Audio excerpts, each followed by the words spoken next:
ஒருவன் தேவைக்கு அதிகமாக உன்னிடம் பணிந்து போகிறான் என்றால் விழித்துக்கொள்.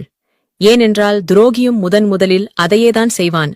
துரோகத்தின் வழியை விட ஆச்சரியமானது என்னவென்றால், எப்படி இவ்வளவு சிறப்பாக சிரித்து நடித்து நம்மை ஏமாற்றினார்கள் என்பதுதான். அடுத்தவரின் துன்பத்தில் ஒருபோதும் நீ இன்பம் காண நினைக்காதே. அந்த துன்பம் கடுகு அளவு அல்ல, கடல் அளவு உன்னிடமே ஒரு நாள் வந்து சேரும். துரோகம் கொலை செய்வதற்கு சமம் தெரியாமல் கூட துரோகத்தை யாருக்கும் பரிசளித்து விடாதீர்கள். சிலர் அதை துணிந்து வென்று விடுவார்கள். சிலர் துவண்டு முடங்கி விடுவார்கள். அந்த பாவத்தை உங்களால் எங்கு சென்றாலும் கழுவ முடியாது. பாசமானவர்களுக்கு மோசம் செய்பவர்கள் தன்னை விட மோசமானவர்களிடம் நாசமாவார்கள். ஏனெனில் கர்மவினை அதிக சக்தி வாய்ந்தது. யாரையும் நம்பி வாழாதே. தன் தேவைக்காக மட்டுமே உன்னுடன் உறவு வைத்துக் கொள்ளும் உலகம் இது.